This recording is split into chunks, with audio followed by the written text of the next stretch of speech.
Dunque, buongiorno a tutti. Sono molto felice oggi di, poter, presiedere questa bellissimo dialogo che sono certo sarà molto fruttuoso tra, Christian Neumann e Raúl González Arevalo a proposito, di un volume, che oggi avremo, diciamo, l'onore di poter presentare un volume che possiedo anche in ecco qui, in cartaceo, un poderoso volume in cartaceo, che è stato scritto da Christian Neumann, si chiama Venedig und Aragon in Spätmittelalter, eine Verflechtungsgeschichte, una storia delle interconnessioni, per così dire.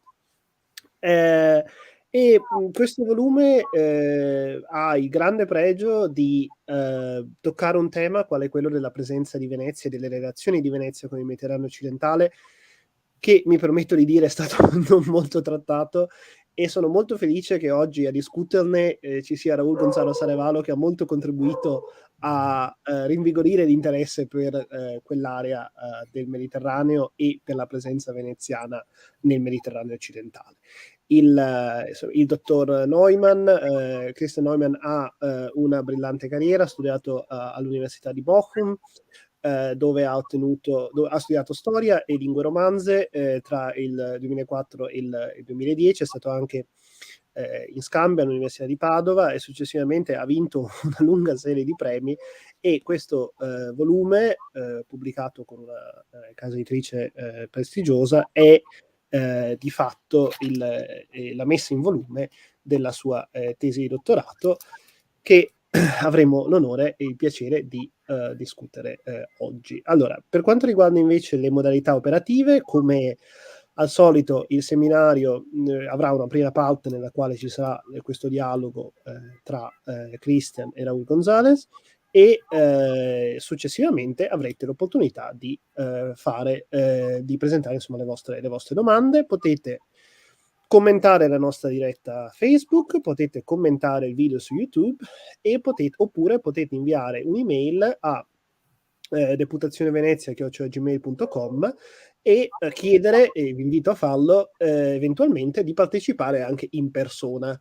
Ecco, finora tutti hanno partecipato solo in spiritu, per cui formulo sempre questo augurio che questa volta qualcuno voglia partecipare anche in persona.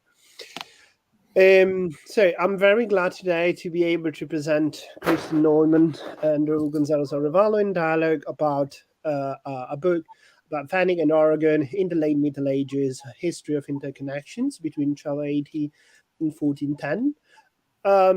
This book is a great addition to the history of the Venetian presence in the Western Mediterranean, a theme which has not been sufficiently touched upon by the historiography so far, and to which I do believe that the volume by Christian Neumann adds something that all of us want to hear.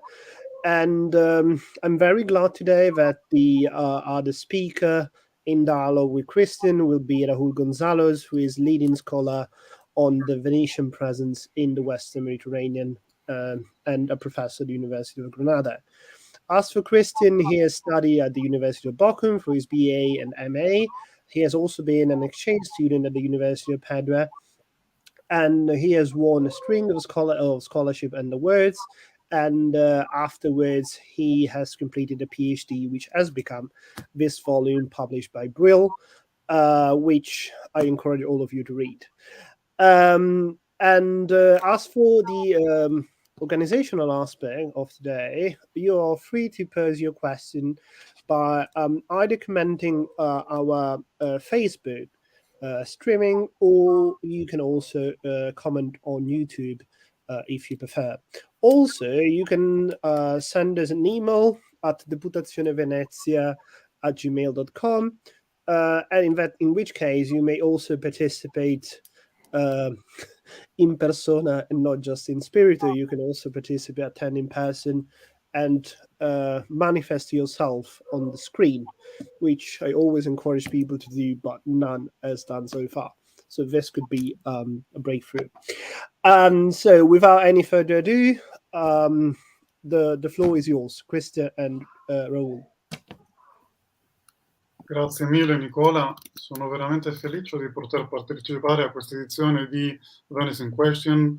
con il collega Christian Neumann per il suo splendido libro di cui ci parlerà oggi su Venezia e la Corona d'Aragona. Tanto per cominciare, Christian, tradizionalmente gli studi di storia di Venezia, e particolarmente sulla proiezione fuori la laguna, si sono occupati dello stato da mar, ovvero le possessioni ultramarine lungo l'Adriatico nel Mediterraneo orientale. La venezianistica si è occupata pure dei rapporti con l'Islam, dal Maghreb, Tunisia, all'Egitto Mamelucco, all'impero ottomano. Da dove nasce il tuo interesse e la tua decisione di studiare i rapporti tra la Serenissima e la Corona d'Aragona? Qual era lo stato d'arte prima della pubblicazione del tuo studio? Sì, prima vorrei ringraziare gli organizzatori dell'invito e sono anche molto felice di poter parlare qui. Vengo direttamente alla tua domanda e dunque lo stato d'arte era così che prima del libro non esisteva uno studio complessivo e sistematico della materia. Si erano analizzati piuttosto aspetti particolari dei rapporti tra Venezia e l'Aragona. Lo stato d'arte si presentava anche in modo diverso per i tre campi di studio del mio libro, dunque politica, diplomazia, commercio e pirateria, e entrerò di seguito più in dettaglio su questo. E questo studio separato dei tre campi ha prodotto l'effetto che non si vedevano bene le interconnessioni tra i tre campi. Dunque non si poteva chiarire bene la questione in quale grado la politica sia connesso con il commercio oppure la politica con la pirateria. Per lo stato d'arte io vedo due motivi perché era così. Il primo motivo è, secondo me, che le sfere di interesse principali delle due potenze in questione erano diverse. Venezia si interessava soprattutto per il Mediterraneo orientale e l'Aragona per il Mediterraneo occidentale. Ma dunque si trascurava un certo punto, secondo me, perché si trascurava l'espansione soprattutto economica, e quasi io direi del tutto economica di Venezia verso Occidente, e si trascurava anche l'espansione piuttosto economica, ma non del tutto, dell'Aragona verso Oriente. Dunque un crescente intrecciamento tra le due potenze, partendo dai Vespri siciliani, no? Perché questo evento, diciamo, catapultò, si può dire, i catalani nel mezzo del Mediterraneo e anche nell'ambito di interesse di Venezia. Tornando ai tre campi, si può dire che fino al mio libro c'era più ricerca sulla politica e sul commercio e molto meno sulla pirateria. Questo coincide secondo me con un trend generale di più studi sulla pirateria forse dagli anni 80 in poi, ma prima non tanto. Tornando più in dettaglio, per la storia politica era stata analizzata piuttosto l'epoca dai Vespri siciliani fino alla fine dell'alleanza veneto-aragonese, dunque un periodo che va dal 1282 fino al 1356 e non oltre. Infatti, prima del libro non si sapeva quasi niente sulle relazioni dopo o solo cose particolari.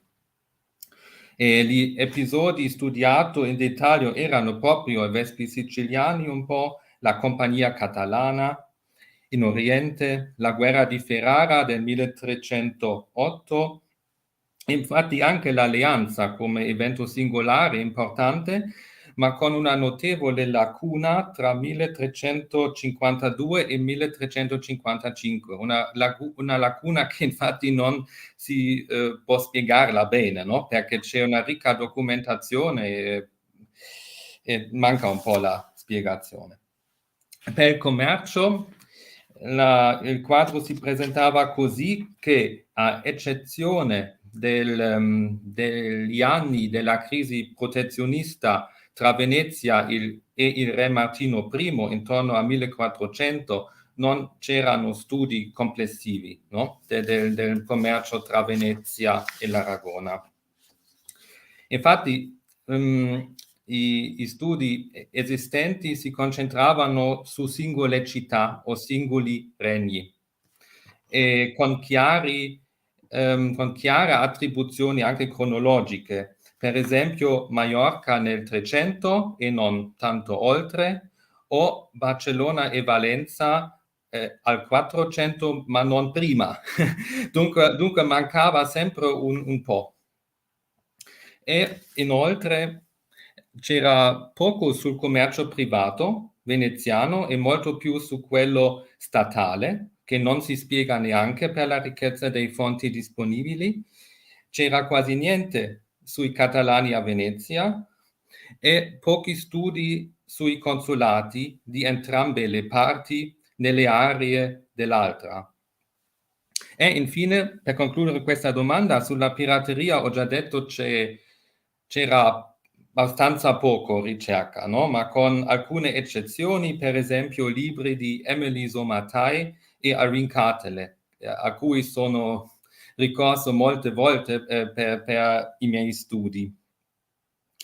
E forse un'ultima osservazione è che, diciamo, infatti fino al libro di Irene Cartele, i veneziani erano considerati soprattutto come le vittime della pirateria e non come aggressori, no? Questa osservazione coincide un po' con l'immagine che i veneziani stessi creavano di se stessi come protettori della sicurezza del mare, ma non aggressori, ma infatti erano anche aggressori. E questo si era già rivista negli anni '80, ma io ho continuato con questa revisione. Bene. Poi infatti immagino è stato un lavoro molto complesso. Nel tuo libro c'è un'introduzione molto estesa pure al marco teorico del quale ti sei servito per fare lo studio, e in particolare ti sei soffermato su due concetti.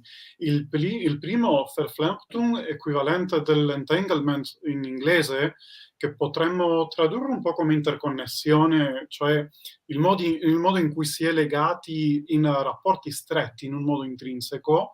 E il secondo concetto sarebbe quello di Mediatoren, gli attori transculturali.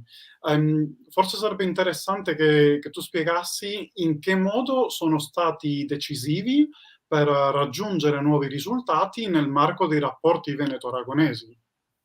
Sì, secondo me, forse per cominciare, io direi che questo concetto di interconnessione, entanglement o Verflechtung in tedesco, e anche quello dei mediatori, sono tutti due concetti che si possono utilizzare per lo studio dei rapporti esteri tra due stati o due potenze in generale, no? Dunque, sono per me concetti generalmente utilizzabili per questo tipo di studi. Sì, infatti l'idea di utilizzare il concetto di interconnessione come filo rosso per il mio studio è nato dallo studio delle fonti, perché avevo osservato che esistevano fasi di interazioni più dense, più intense, e fasi di interazioni ridotte, meno intense. E per questo è nato l'idea di sviluppare un concetto anche sul piano teorico per spiegare bene questa dinamica.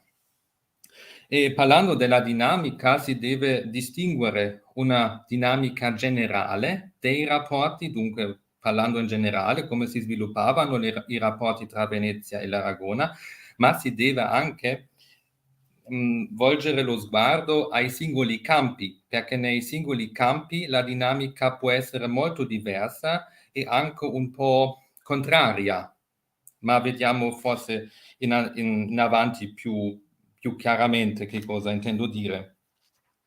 Dunque ho cercato una definizione, anche un termine, sono arrivato più tardi al termine di Verflechtung, interconnessione, ma all'inizio ho provato anche con altri termini, ho studiato molta letteratura di vari campi per vedere quali termini siano i migliori per descrivere le cose che intendo descrivere, e ho esaminata una variegata serie di studi, elenco un po' come studi sull'interculturalità, transculturalità, ibridità, storia della globalizzazione, histoire croisée, connected history e infine entangled history. Dunque sono un gran ventaglio di teorie e concetti, e la mia osservazione era che il termine di entanglement, Verflechtung, interconnessione,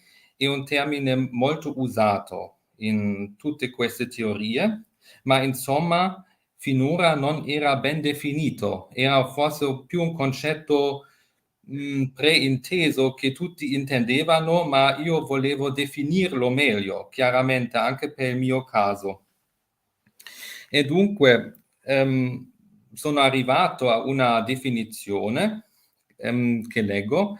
Io ho definito Verflechtung così: contatti non bellici, ma non necessariamente privi di conflitti, dinamici per quanto riguarda anche lo spazio, di attori di origine diverse, per scopi specifici, durante un periodo più lungo. Dunque ho escluso contatti puntuali o casuali, perché questo non direi che sia interconnessione o Verflechtung, c'è qualcosa di più, contatti più duraturi, più stabili.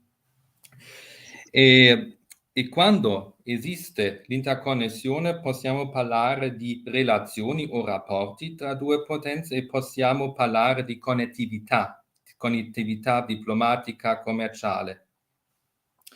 E per andare oltre mi sono chiesto come si può descrivere il contrario di Verflechtung, perché ha anche un ruolo importante.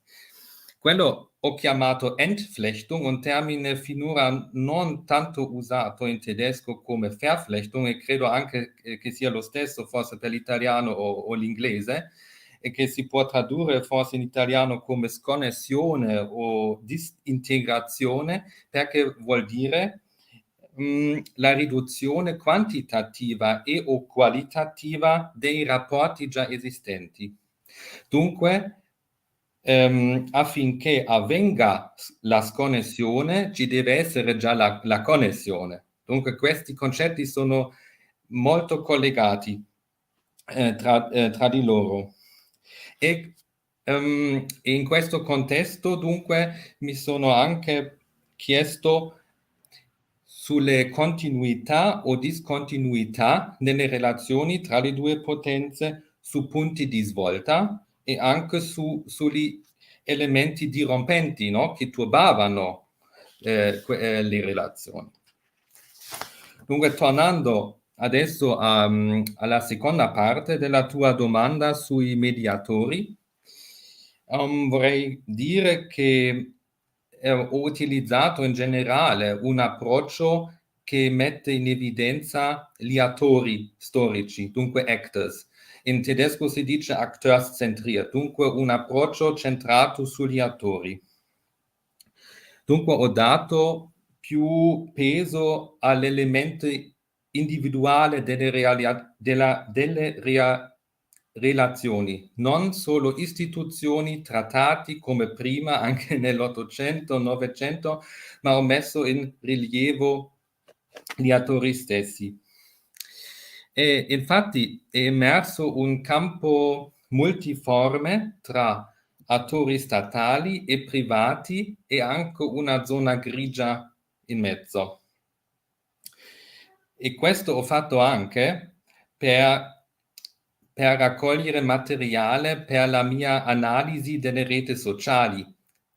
Infatti ho fatto questa analisi per i mercanti veneziani a Maiorca, perché qui avevo abbastanza materiale a disposizione, no? È una questione abbastanza complessa che non posso approfondire adesso, ma per i mercanti veneziani a Maiorca questo materiale bastava e potevo fare questa analisi basandomi sui metodi che che provengono dalla sociologia, no? in origine. E per ultimo punto, per andare ai mediatori, ci sono varie definizioni di mediatori, quelle più ampie, quelle più strette. Io ho deciso di scegliere una definizione più in mezzo, non tanto ampia né molto stretta, e ho definito i miei mediatori così, che sono persone che agiscono intenzionalmente e possibilmente più volte per periodi più lunghi, in modo formale o informale. Questa definizione mi è stata molto utile per i miei studi. Sono tutte riflessioni molto in linea anche con la New Diplomatic History, a quanto mi sembra. Tanto per continuare con questo aspetto della diplomazia, tradizionalmente, diciamo, i cattivi rapporti tra Genova e la Corona d'Aragona dal tardo 200 in poi, più noti, si spiegano per una rivalità politica, navale, commerciale nel Mediterraneo occidentale. Ma facendo un confronto, visto che non c'è alcun conflitto militare fra Venezia e l'Aragona, tu diresti che l'attività diplomatica tra questi due attori è prevalentemente mercantile o anche politica? Cioè, come definiresti questi rapporti tra Venezia e l'Aragona? Sì, una domanda anche abbastanza complessa e vorrei partire dai rapporti in generale. I rapporti in generale erano buoni per 4 ragioni, secondo me. La prima ragione era l'inimicizia comune contro Genova per tutto il 300 e anche un po' oltre. La seconda ragione sono le sfere di interesse principali fondamentalmente diverse. Dunque non c'era tanta concorrenza economica o politica.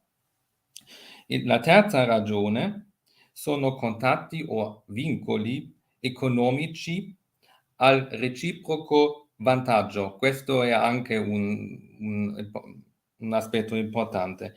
La quarta ragione è, come ho già accennato, il rispetto reciproco delle rispettive sfere di interesse. Dunque Venezia non voleva rubare territorio alla Corona d'Aragona o faceva una concorrenza immensa nel campo commerciale e viceversa.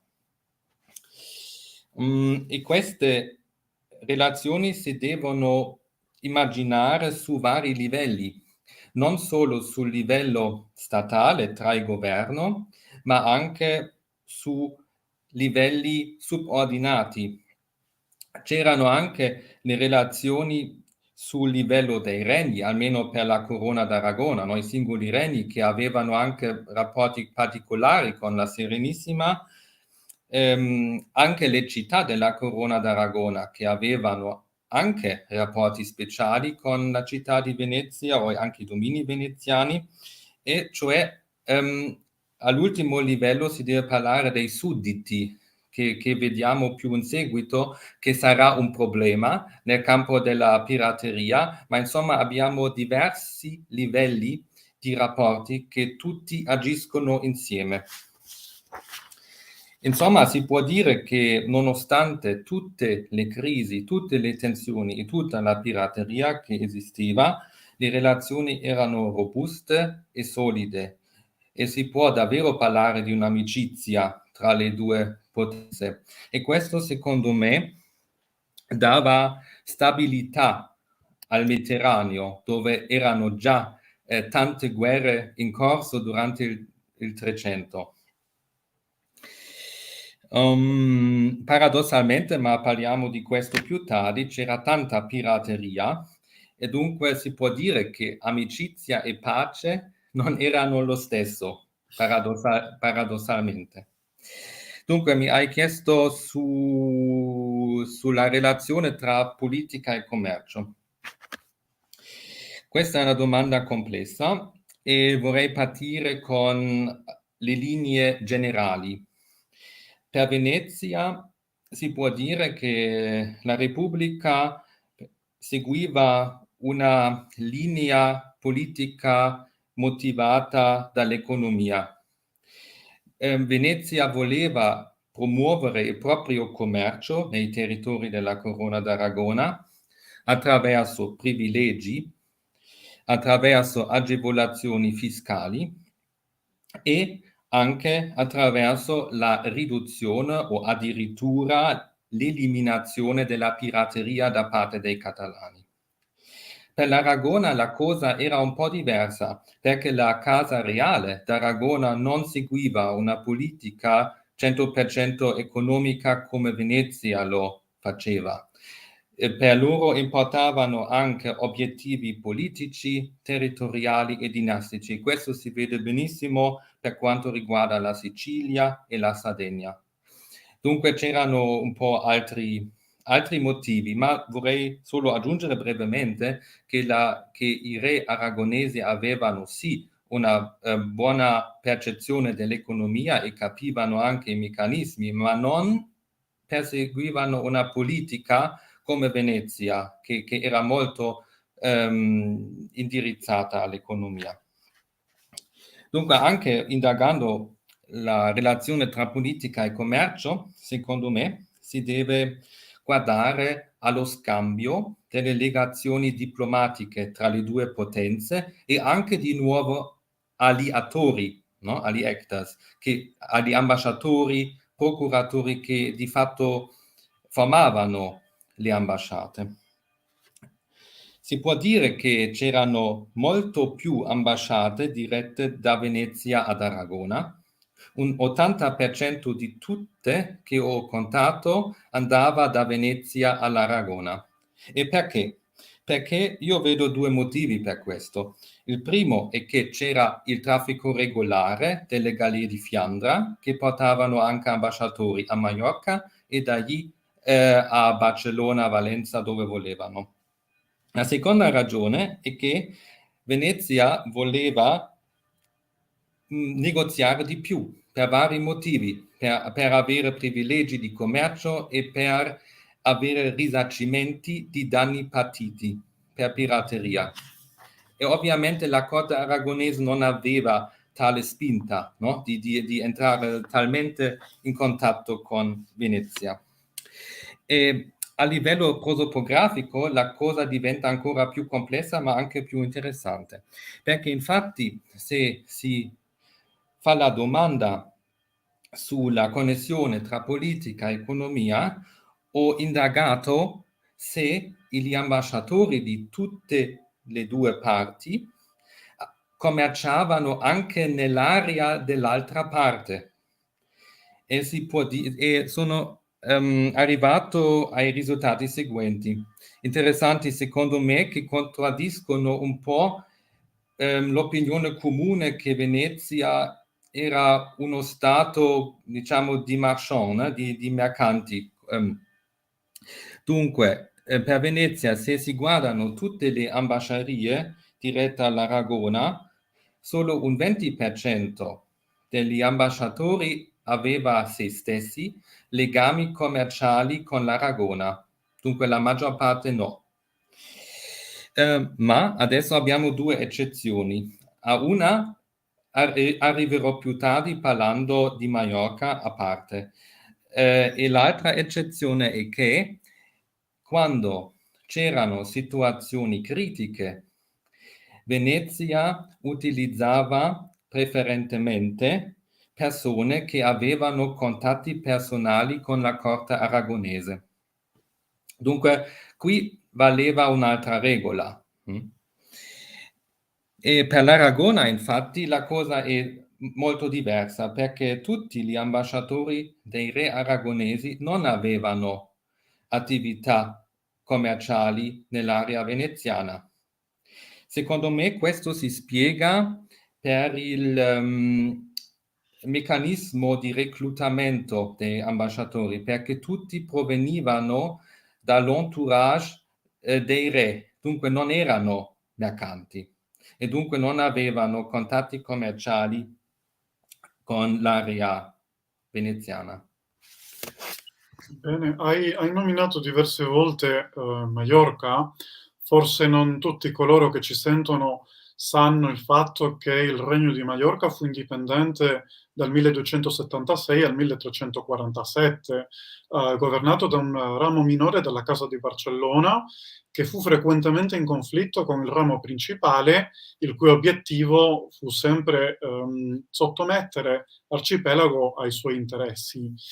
Vorrei chiederti in che modo hai potuto apprezzare un atteggiamento diverso della Serenissima nei confronti di Maiorca e l'Aragona a proposito di questa situazione, cioè la Serenissima ha tratto qualche profitto in qualche modo o forse è stata trattata pure in modo diverso da questi due poteri che, come dicevano, stavano frequentemente in conflitto? Sì. Vorrei partire un po' parlando dei rapporti in generale tra Venezia e il Regno di Maiorca, perché altrimenti non si capisce bene quello che succede durante gli anni della reintegrazione della Corona di Maiorca nell'insieme della Corona d'Aragona. Infatti si può dire che fino all'anno della reintegrazione, 1343, le relazioni veneto-catalane infatti erano prevalentemente relazioni veneto-maiorchine, perché le isole Baleari avevano una tale importanza economica per Venezia che aveva molto interesse di avere buoni rapporti con Maiorca e poi si stabilì a Maiorca una comunità di veneziani molto prima che in tutti gli altri territori della corona. Questo era il caso perché l'isola di Maiorca si trova proprio al centro del Mediterraneo occidentale e quel circostanza non la rende solo importante per il commercio nel Mediterraneo stesso, ma più oltre, per le coste atlantiche, anche se sono lontani, i veneziani utilizzavano Maiorca come piattaforma, come hub commerciale per raggiungere le coste atlantiche della Spagna, della Francia, ma soprattutto erano interessati ad aggiungere Inghilterra e le Fiandre, perché specialmente le Fiandre erano anche una grande piattaforma e Venezia utilizzava Maiorca come piattaforma per raggiungere queste parti. E i veneziani erano anche abbastanza interessati ad acquistare il sale di Ibiza, perché questo sale era secondo loro bonus et mercadante, dunque un sale che era buono e che si vendeva bene. E facevano un buon profitto con questo sale perché durante il 200 conseguirono ad avere il monopolio sul sale in grandi parti del nord Italia, dunque avevano un grandissimo mercato che doveva essere fornito e cercavano il sale anche in parti lontane come Ibiza, no? Questo forse pare un po' strano al primo momento, ma insomma le fonti del sale prossime alla laguna non bastavano più, cercavano il sale ad Ibiza, nel nord dell'Africa e anche in Sardegna. E dunque si può vedere che i veneziani si stabilirono a Maiorca e formavano una comunità. E questa comunità veneziana a Palma era abbastanza bene integrata.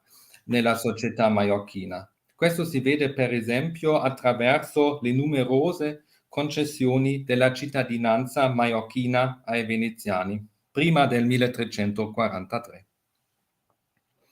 E per tornare allo scambio degli inviati, l'immagine si mostra molto diversa da prima, perché quasi la metà degli inviati, gli ambasciatori, procuratori veneziani, erano anche mercanti di Maiorca, e se si contano le famiglie di questi inviati, si arriva a una percentuale di un 70%.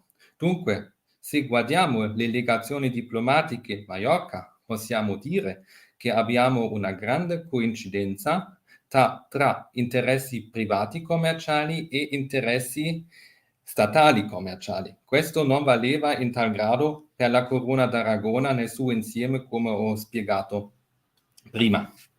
Dunque, adesso parlando della reintegrazione, si può dire che i veneziani si comportavano in modo molto pragmatico, anche se erano amici dei maiorchini per tanto tempo.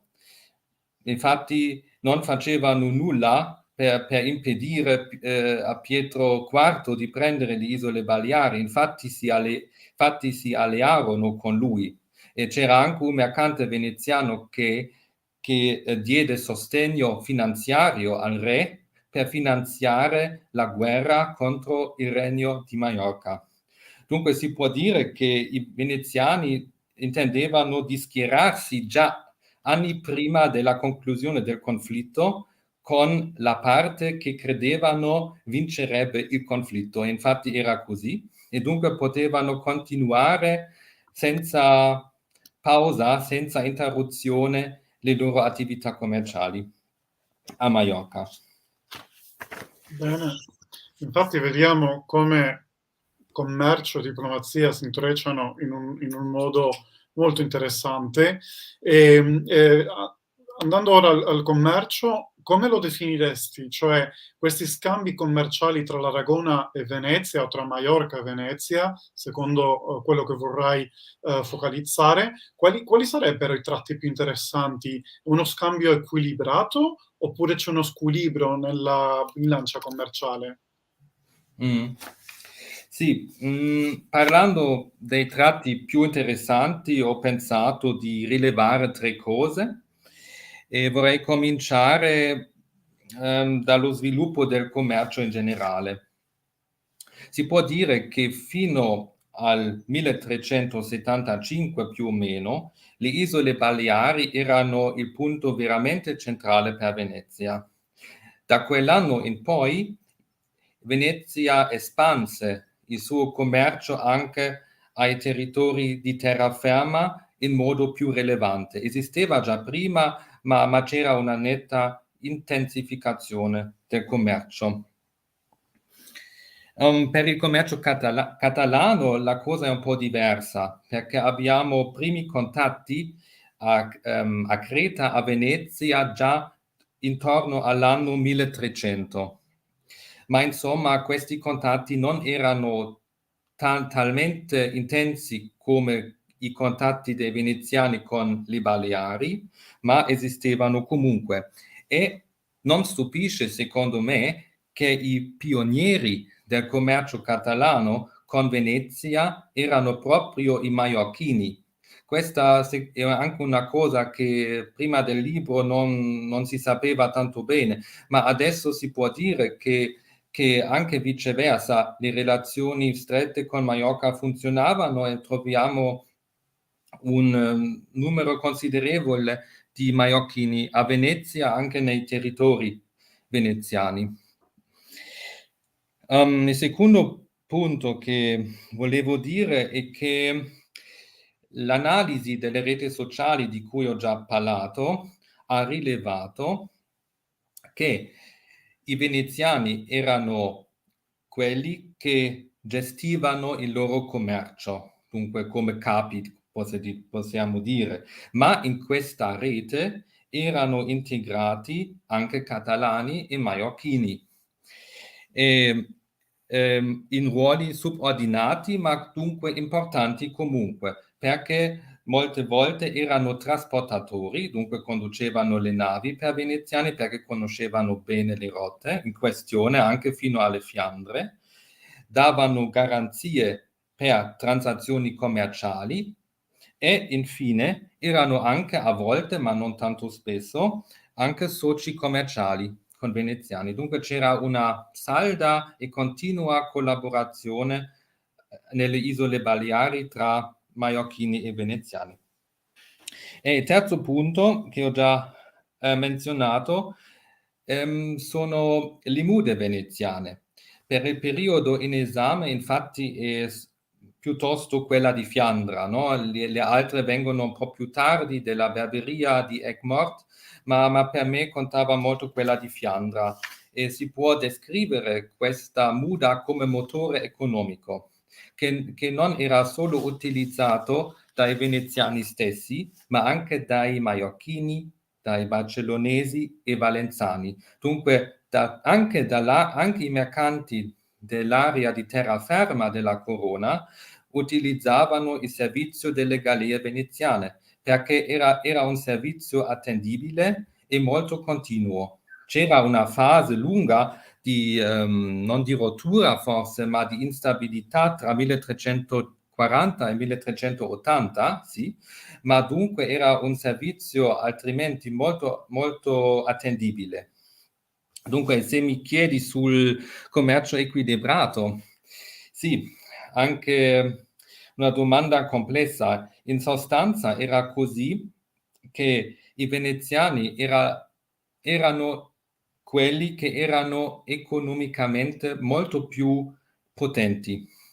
Il governo veneziano aveva, secondo me, eccetto gli anni direttamente dopo la guerra di Chioggia, molte risorse finanziarie, molto più della Corona d'Aragona. E dunque i veneziani potevano minacciare con boicottaggio e imporre le proprie richieste o visioni dell'economia alla Corona, perché la Corona non aveva diciamo, una potenza di soldi, una potenza economica come Venezia. Dunque, Venezia era in grado di un po' imporre la politica economica all'Aragona.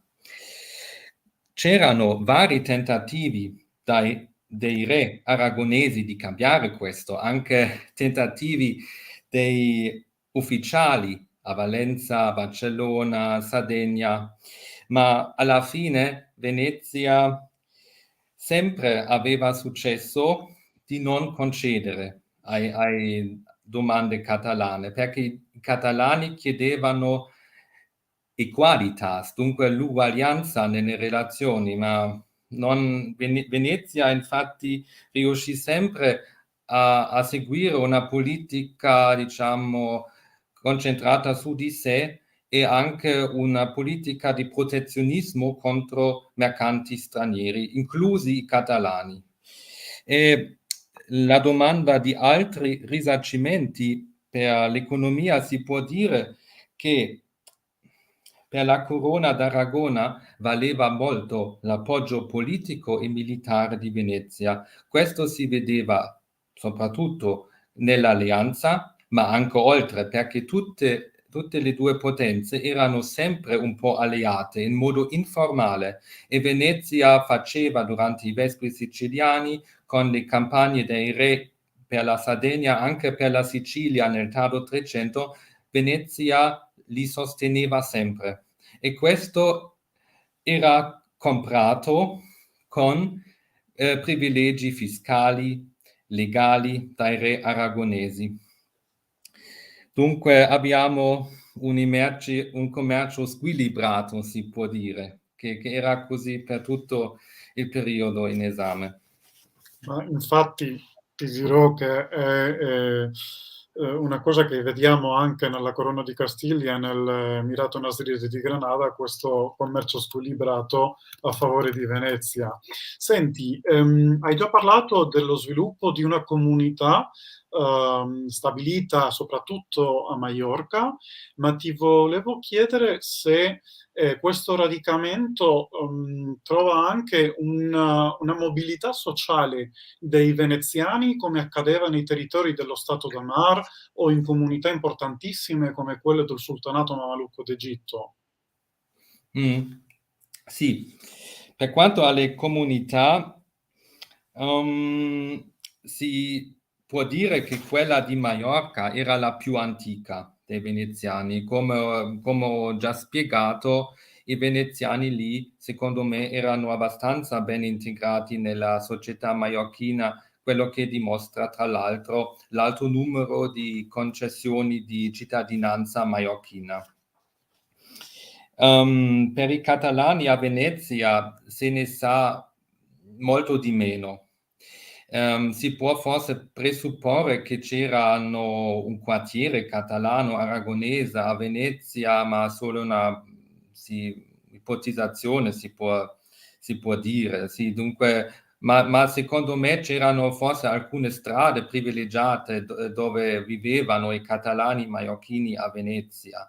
Ma secondo me, almeno per il periodo in esame, può essere anche diverso nel 400. La situazione era così che abbiamo almeno una comunità più o meno stabile di catalani a Venezia. E anche per la comunità veneziana a Maiorca, e credo che lo stesso valga anche per i catalani a Venezia. Abbiamo un certo numero di mercanti che abitavano veramente lì e abbiamo un certo numero di mercanti che ci erano solo temporaneamente. Dunque abbiamo una comunità mista, secondo me, una comunità mista di mercanti stabili e temporanei sia a Maiorca sia a Venezia, e questo valeva anche poi per Barcellona, per Valenza, dunque tutti i territori dove poi l'espansione economica si dirigeva. E parlando di queste comunità si devono aggiungere per Venezia i fattori dei veneziani, perché i fattori normalmente erano stabilmente lì e a Maiorca non erano sempre veneziani, erano fiorentini e lucchesi, anche non pochi. Dunque, parlando della comunità veneziana, dobbiamo anche parlare di altri italiani che lavoravano per i veneziani lì. Anche sul tema vorrei continuare parlando dei consolati, perché i consolati sono un segno eccellente per me per vedere un momento di stabilizzazione, un momento in cui si era già raggiunto un certo punto di stabilità. I consoli di tutte le due potenze sono anche mediatori per eccellenza, perché si occupavano dei tre campi in questione, dunque di cose politiche, cose economiche e anche di pirateria. Normalmente i consoli di tutte le due parti erano persone attive nel commercio, dunque erano esperti del commercio e normalmente avevano già prestato buoni servizi prima, e per questo i mercanti dell'altra parte raccomandavano queste persone ai governi. C'era una forte espansione delle rappresentanze consolari di tutte le due potenze tra 1350 e 1450. Dunque, durante quest'arco di 100 anni, le rappresentanze crescevano molto. Iniziarono i veneziani e poi seguirono i catalani. Vi do un po' di cronologia per finire questa domanda. Il consolato veneziano di Maiorca almeno risale al 1335. Prima si sapeva solo della reistituzionalizzazione del consolato nel 1358, ma ho trovato nelle fonti che era più antico, anche documentabile. Da quanto risale esattamente non se lo sa, no? Esattamente. C'era anche un consolato veneziano a Ibiza, documentato per gli anni del 1390, ma era molto probabilmente più antico, perché i rapporti tra Venezia e Ibiza erano molto antichi, dunque secondo me, si devono tornare già molto indietro nel tempo. Per Barcellona ho trovato che il primo console documentato risale all'anno 1375, per la Sardegna al 1411 e per Valenza, che non ho studiato tanto perché era fuori dal periodo di esame, ma risale al 400. Dunque questa è un po' la cronologia per Venezia, ma vediamo una netta espansione delle rappresentanze veneziane nelle terre.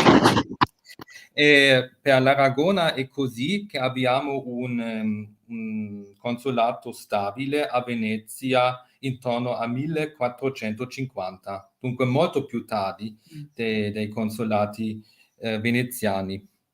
Abbiamo comunque un consolato antico a Creta e a Modone, dunque nei territori veneziani. Forse per finire questa tematica si può dire che esistevano forme non stabili, non permanenti di consolati anche prima, ma queste forme non sono documentate, questo è il problema. Per la Catalogna, per la Corona d'Aragona abbiamo i consoli a bordo di nave, ma non lasciavano, almeno le fonti che conosco io, in queste non lasciavano tracce. Dunque non posso dire a quando risale esattamente un consolato catalano a Venezia. Dunque regolavano queste cose più o meno temporaneamente senza stabilità. Bene. E se arriviamo al terzo punto centrale del tuo studio, cioè la pirateria, fino a che punto la presenza di elementi non controllati dallo Stato sono stati dirompenti nel rapporto veneto-aragonese? E quali sono le ragioni che stanno alla base della pirateria tra la Corona d'Aragona e Venezia? Erano politiche oppure economiche? Sì, vorrei cominciare con l'osservazione che la pirateria tra le due potenze era un fenomeno continuo. Ogni atto di pirateria commesso non era solo una turbazione dell'economia, ma anche un caso politico di portata limitata, ma era sempre anche un caso politico. Infatti la pirateria era un po' paradossale perché i due governi avevano delle buone relazioni tra di loro, ma comunque era così. Parlando della connettività, si può dire che la pirateria turbava, ostacolava, aggravava il commercio, ma allo stesso tempo generava una grande connettività diplomatica, almeno da parte dei veneziani, perché volevano risolvere con fermezza, si può dire, un indennizzo, no? E in caso di mancato risarcimento, tutti e due minacciavano con contromisure. Venezia soprattutto con sanzioni economiche, boicottaggio soprattutto, e la Corona con ulteriori rappresaglie nella forma delle marche. No? In catalano è la marca Marques, è un diritto di represaglia molto usato nel 300 e questi diritti erano concessi dal re a un individuale o un gruppo per risarcire il danno subito in modo autonomo. Così funzionava. Per rispondere se la pirateria era motivata politicamente, insomma no, perché le due potenze non volevano indebolirsi politicamente. Per me c'erano infatti 3 ragioni per la pirateria tra le due. La prima era la riparazioni per danni subiti, ma non indennizzati, come ho detto. Dunque anche si può dire una cosa incontrollabile, no? Insomma, se questo è una volta in corso. La seconda ragione è l'arricchimento personale e anche dello Stato. Anche Venezia voleva soldi, diciamo, addizionali. E il terzo punto è la protezione del mare, specialmente dall'osservatorio veneziano. E secondo me i veneziani accettavano in un certo grado danni anche da risarcire se il loro golfo è sicuro. Questa è secondo me, la loro politica. Sui pirati si deve dire che non si trovano pirati autonomi veneziani. La pirateria o la preda marittima era gestita dallo Stato veneziano, perché gli aggressori veneziani erano gli ammiragli delle flotte di guerra, i capitani del Golfo e i capitani delle mude. Dunque non abbiamo i pirati autonomi. Questo è molto diverso per la Corona d'Aragona, dove non abbiamo un controllo simile. Il re sì, concedeva i diritti di rappresaglia, ma erano gli individuali a porli in effetto. Dunque abbiamo persone autonome, pirati autonomi che agivano. E forse per finire questo punto vorrei accennare, piuttosto che spiegare, che c'era una pirateria massiccia, molto intensa, tra Venezia e l'Aragona negli anni 50 e 60 del 300. Questo è molto paradossale perché erano anche alleati. Ma comunque era così perché c'era la guerra tra Venezia, Aragona e Genova. In questi tempi di guerra mi pare che non valessero più regole di neutralità, regole di amicizia, no, non valeva più nulla. Questa pirateria massiccia conduceva a un altro metodo di risolvere il conflitto, perché prima del 1350 si negoziavano singoli casi, dunque caso per caso per caso. Questo cambiò del tutto e si negoziava un trattato generale con indennizzo di tutti gli atti di pirateria successi in un certo periodo di tempo. Questo si chiamava Concordium Generale, un accordo generale sulla pirateria che era di fatto molto di più. Quando fu concluso questo trattato, era anche un trattato interstatale, direi, perché regolava le relazioni. E questo trattato di pirateria in origine aveva anche lo scopo di ripristinare le relazioni buone come erano prima. Grazie. E tanto un'ultima domanda per chiudere, prima di permettere a chi voglia fare altre domande. Fino a che punto diresti che i buoni rapporti con l'Aragona sono stati determinanti nel cosiddetto giro d'Occidente con il quale Venezia ha cercato di diversificare i suoi interessi commerciali? E che ruolo occupa l'Aragona nella strategia globale del commercio veneziano? Sì, anche una domanda interessante perché infatti, come hai detto, le relazioni con l'Aragona si devono inquadrare nel quadro dell'insieme dei rapporti di Venezia con l'Occidente, no? Che è ancora un tema che avrebbe bisogno di più ricerche.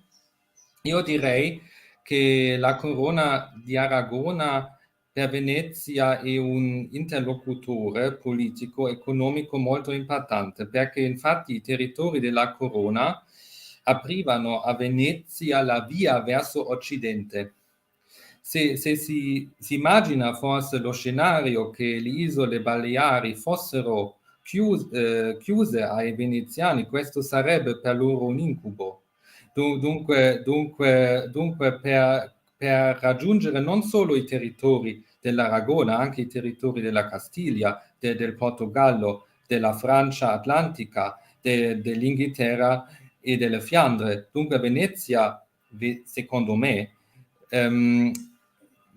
vedeva questi territori sia come mercati propri con la loro propria importanza, ma anche come porta verso Occidente o più verso Occidente perché già siamo nel Mediterraneo occidentale, ma insomma per raggiungere le parti oltre questo Venezia doveva avere buoni rapporti con l'Aragona e forse per finire non dobbiamo dimenticare i rapporti di Venezia anche col nord di Africa, no? Dunque perché anche c'era una comunità veneziana a Tunisi no? E dunque questo si deve anche vedere. Dunque i territori erano così centrali per Venezia da non avere cattivi rapporti con i re d'Aragona. Benissimo, ti ringrazio delle tue risposte.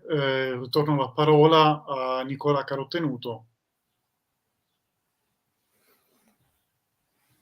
Mi ero messo in muto. Allora, innanzitutto vi ringrazio entrambi. È stato un bellissimo dialogo. Mi ha fatto peraltro molto piacere che abbiate voluto dialogare in italiano e insomma constato che entrambi non parlate più o meno come dei madrelingua e insomma questo dice qualcosa della disponibilità comunque a leggere e a parlare in lingue diverse dalla propria e credo che insomma il volume di Christian sia un po' ecco una cosa che ho detto è che questo volume in realtà ha una impressionante bibliografia e soprattutto secondo me ha il pregio di cercare le fonti non solo a Venezia, che è una cosa che i venezianisti spesso fanno, di rinchiudersi ai frari e di lì non uscire, e invece ci sono, ecco, trovo che sia molto ben bilanciato nella scelta delle fonti. Io approfitto della mia qualifica di coordinatore della giornata di oggi per esercitare un diritto di prelazione su 2 domande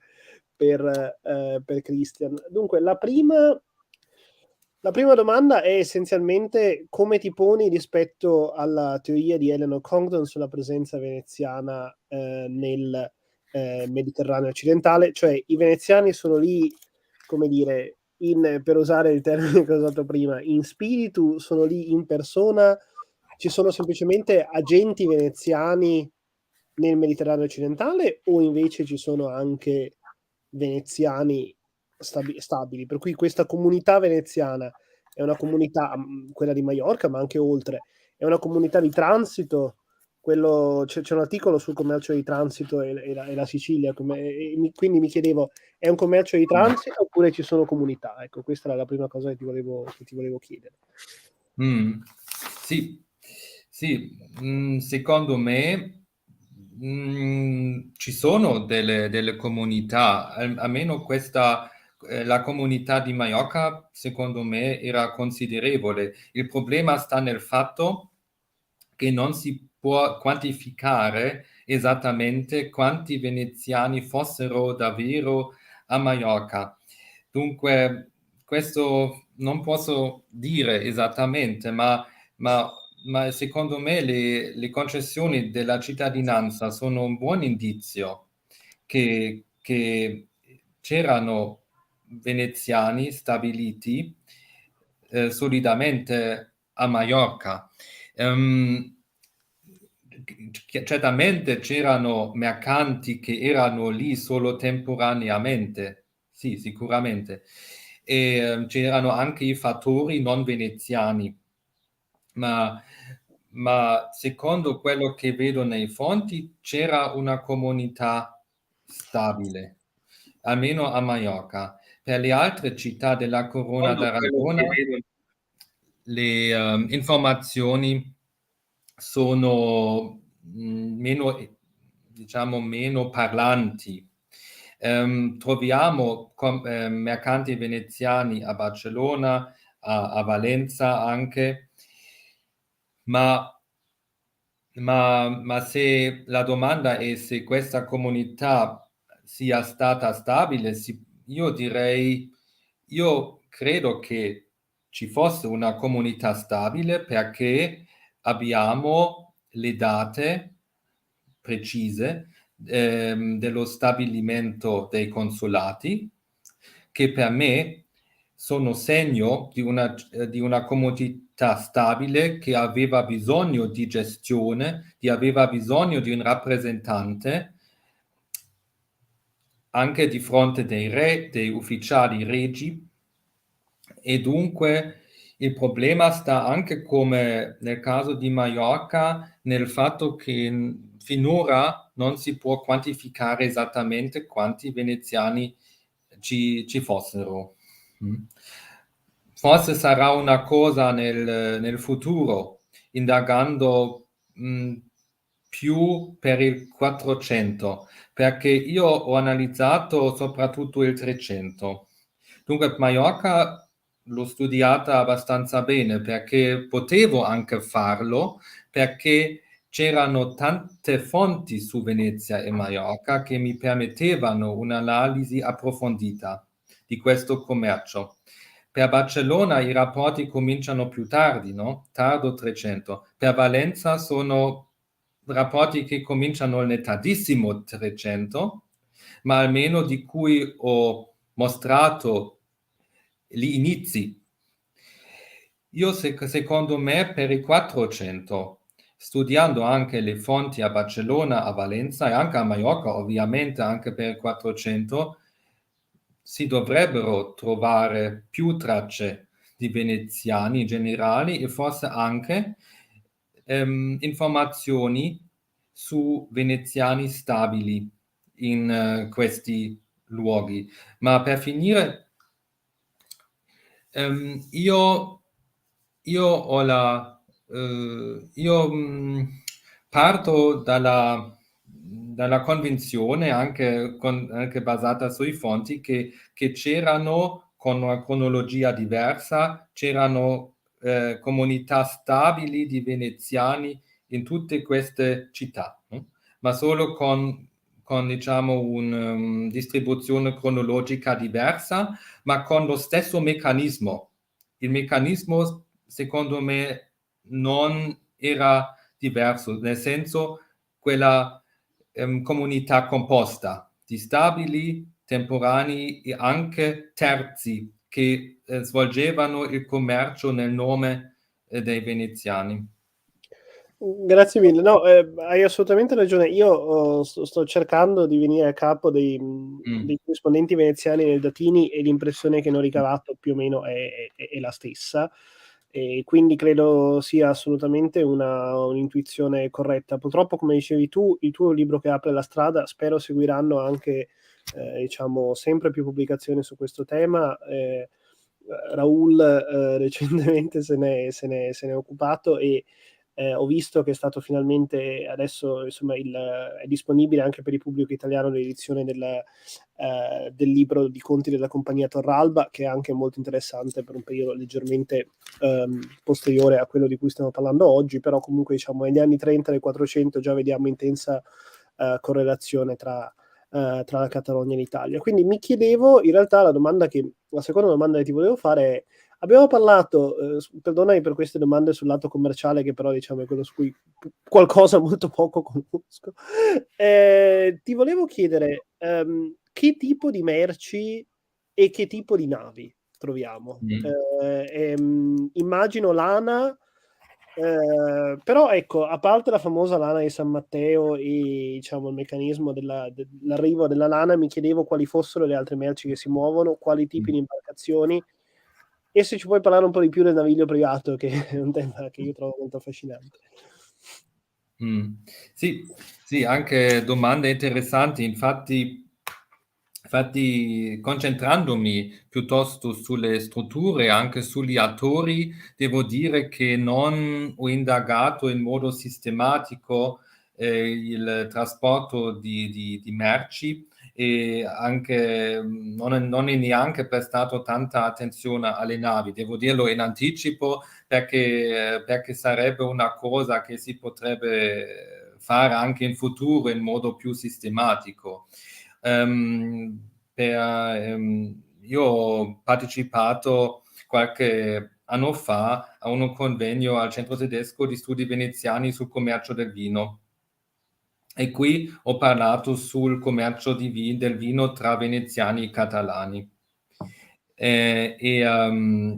Questo infatti sul vino orientale greco trasportato attraverso la Creta fino a Maiorca e poi alle Fiandre.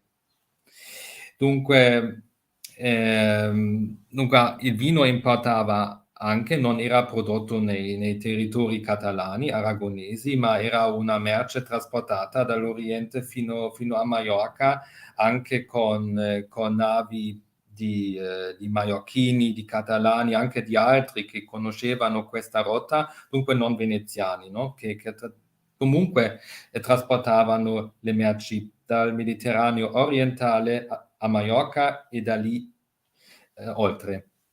Altre merci, sì, il sale è molto importante, perché attrae o attraeva i veneziani a Ibiza.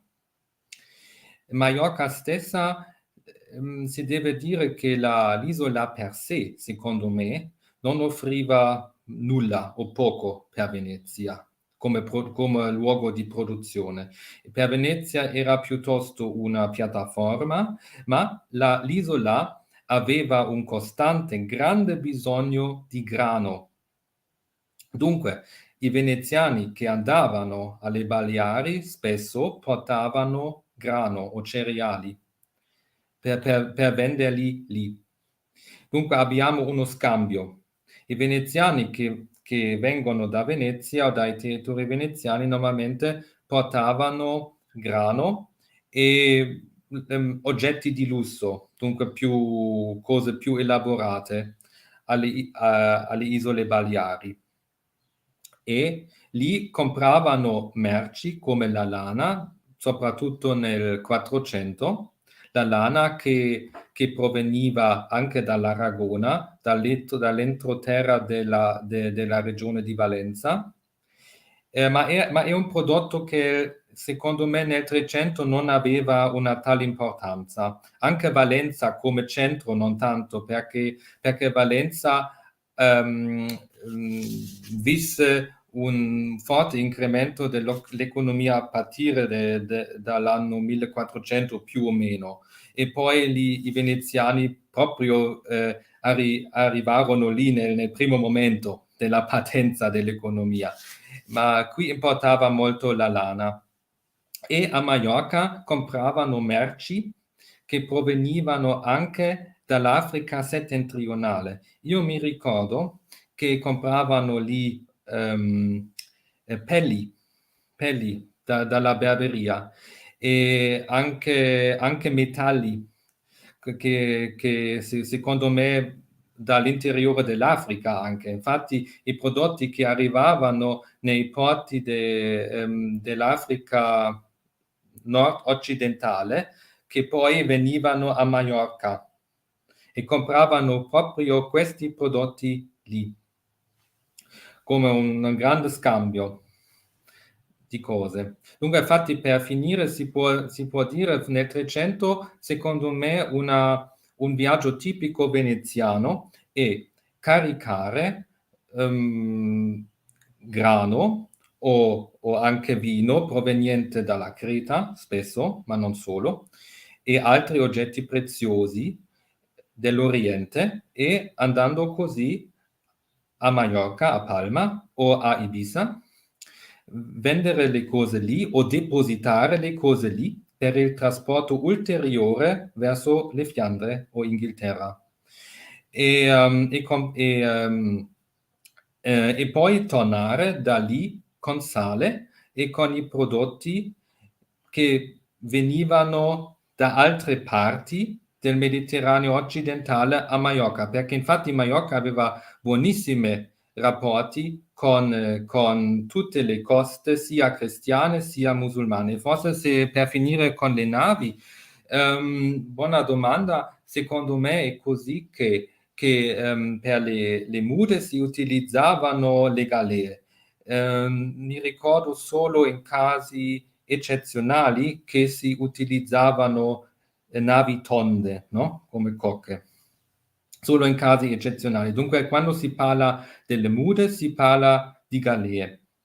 Quando si parla del commercio privato, sono, secondo me, sono quasi tutte cocche, dunque navi tonde. A volte bisogna anche utilizzarli perché grano e sale, e specialmente grano, no, è un prodotto che richiede molto spazio. Dunque non è un oggetto di lusso che trasportavano le galee. Dunque, questa differenziazione secondo me si può fare, ma anche la cosa è un po' complicata perché a volte le case veneziane nobili avevano anche proprie galee, ma solo in casi eccezionali, secondo me, perché lo Stato infatti gestiva le galee. Sì, in un'altra vita, se non dovessi fare un dottorato, mi piacerebbe molto studiare la vicenda dei fratelli Cocco, che secondo me Sì, è affascinantissima, sì. e c'è tantissimo materiale su cui prima o poi ci si potrebbe davvero fare qualcosa. Ho sempre trovato avvincente questi specie di avventurieri in giro per il Mediterraneo, in un periodo che in teoria doveva essere di crisi, in cui in realtà mi sembra facessero ampi affari. Però ecco, una cosa che davvero mi sento di dire è che il tuo volume ha davvero uno scavo impressionante sulle anche vicende di singoli mercanti o di famiglie, e il contributo insomma della prosopografia che dai credo potrà essere utile per chiunque si occuperà in futuro, diciamo, di questi temi. Allora, adesso io mi tacito finalmente, a meno che non ci siano, diciamo, se ci sono domande, cosa che incoraggio sempre il pubblico a fare, soprattutto perché venendo dall'Inghilterra qui di solito si viene grigliati dopo ogni intervento con almeno una decina di domande, e naturalmente io incoraggio, se addirittura volete apparire in persona, questo sarebbe un sovrappiù che però insomma renderebbe felici tutti noi. Se volete fare qualsiasi domanda potete utilizzare YouTube, Facebook, oppure scriverci un'email. If you would like to pose any question, feel free to comment on the YouTube streaming, or to comment on Facebook as well, or actually dropping us a message on at the email, so deputazionevenezia@gmail.com. And of course, you can also participate with a live stream if you want to, sending us an email to the email address I just indicated. Vediamo se c'è qualche domanda, se no eventualmente io avrei ancora una curiosità, però mi tacito volentieri se, come dire, se ci sono domande dal pubblico. Dunque, quello che... No, allora, finora ho visto che non ci sono domande, attendiamo magari un'altra domanda. Ti volevo solo chiedere una cosa, ecco, una suggestione. Per certi versi, da un punto di vista politico, la modalità di annessione di territori da parte della Corona d'Aragona, quella che viene chiamata la Ruta das Islas, quindi annessione sempre di nuove isole, si può paragonare all'espansione veneziana nel Mediterraneo orientale? Credi che ci possano essere dei paragoni nelle modalità di, tra virgolette, annessione, o comunque, non lo so, oggi il termine colonizzazione è un termine molto diciamo da ambiguo, per cui ecco, mi chiedevo se secondo te ci sono similitudini a livello politico. Appunto nel 300 tu hai avuto occasione di studiare questi tre aspetti, ecco, quindi come ti ho fatto domande sul lato economico, ecco, mi chiedevo se sul côté politico quali sono le similitudini, tra virgolette, tra sia per quanto riguarda l'annessione ai nuovi territori, sia il rapporto tra mercanti e Stato per quanto si possa definire Stato, diciamo, una formazione trecentesca, comunque diciamo mercanti e res publica, diciamo, diciamo un confronto tra le due realtà. Sì, sì, sì, grazie, una buona domanda. Diciamo, infatti, per cominciare con Venezia e nuovi territori, è così che nel periodo in esame Venezia aveva tanta cautela e non voleva, secondo me, acquistare territori nel Mediterraneo occidentale, e in particolare nell'area aragonese. C'era un episodio eloquente che posso menzionare qui almeno brevemente, perché durante l'alleanza tra il 1352 e il 1354 i due alleati si trovavano in Sardegna per combattere lì i genovesi, anche i giudici da Borea. E i catalani volevano una clausola aggiuntiva al trattato di alleanza che escludeva esplicitamente che i territori conquistati appartenerebbero a tutte le due potenze. E Venezia accettò questo. Dunque Venezia non voleva territori in Sardegna e non voleva avere diritti su questi territori, questo è certo. E si può anche dire che Venezia, secondo me, non mostrava nessun segno di intervenzione territoriale almeno nelle parti aragonesi. Il resto forse non so tanto bene, ma per la Corona d'Aragona no, perché Venezia rispettava sempre le aree di interesse aragonese. Per la Corona d'Aragona la questione forse si pone un po' diversamente, perché come ho già detto all'inizio, per i re aragonesi valevano altri motivi, non solo economia, ma anche la politica. Dunque la questione della Sicilia per l'Aragona era una questione politica per me, almeno per i re in primo luogo. Si può dire anche che i mercanti catalani aragonesi avevano anche un vantaggio proveniente da questo, perché avevano una grande piattaforma, una ricca isola di grano, di altre cose a disposizione.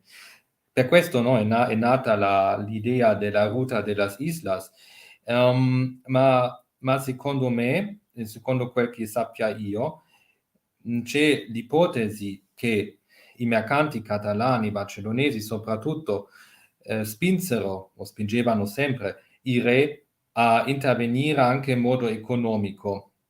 Ma questo secondo me resta ancora da chiarire, almeno in modo molto chiaro, secondo me, anche studiando la prosopografia di queste persone e anche analizzando più in dettaglio come questi interventi fossero stati. Io metto un po' in dubbio, per quello lo dico, io metto un po' in dubbio che la politica aragonese è così fortemente marcata in modo economico. Metto un po' in dubbio. C'era una componente economica, ma c'era anche la componente politica. E il punto interessante per l'Aragona è appunto quello che posso solo accennare adesso, perché se mi chiedi su nuovi territori, la domanda si pone quando la compagnia catalana, che era stabilita già da decenni nei ducati d'Atene e Neopatria, divenne vassallo del re Pietro IV. Questa cosa, secondo me, cambiò in sostanza la cosa o il principio non esplicitamente detto del rispetto delle proprie sfere.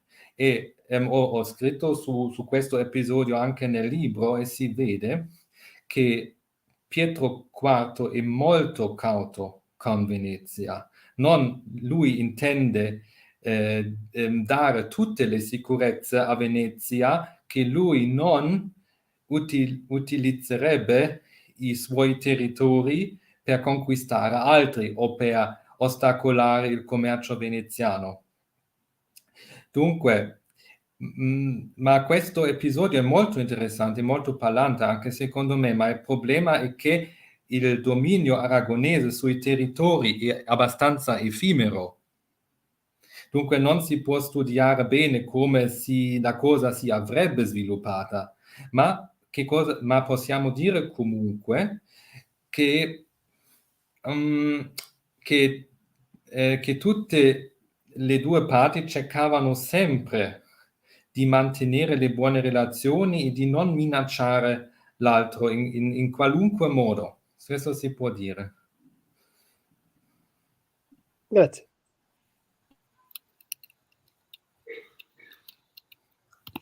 Io, se non ci sono altre domande, ne farei una ultima per chiudere. Sono curioso. Hai spiegato benissimo, questa è una cosa che non si capisce sempre bene fuori dagli studiosi o dagli interessati nella Corona d'Aragona, la complessità del rapporto, perché si deve sviluppare a diversi livelli, cioè la Corona, i diversi regni, istituzioni come le generalità e poi le città. E hai anche affermato che nonostante le città catalane non avessero un'autonomia integrale, hanno introdotto una politica sempre più individuale nei confronti della Serenissima. E io ti volevo domandare se hai potuto individuare meccanismi di competizione tra di loro per attrarre l'attenzione veneziana. Sì, una domanda interessante, secondo me anche da seguire nel futuro, soprattutto per i 400, no? Che non ho studiato nel libro perché ho finito con la fine del regno di Martino I, infatti. Dunque, sì, si può dire che le singole città, anche i singoli regni, avevano rapporti specifici con Venezia. E per dirlo abbastanza brevemente, si può dire che buoni rapporti economici produssero un atteggiamento favorevole anche politico in queste città e questi regni. Dunque, per dare un esempio,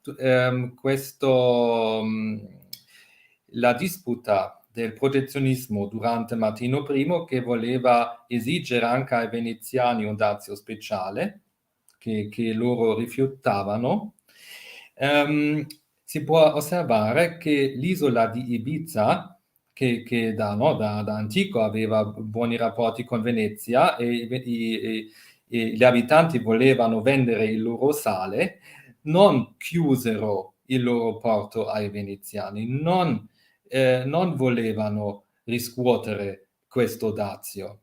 Dunque si può dire che il governo di Ibiza seguiva una politica, insomma, che attraeva i veneziani.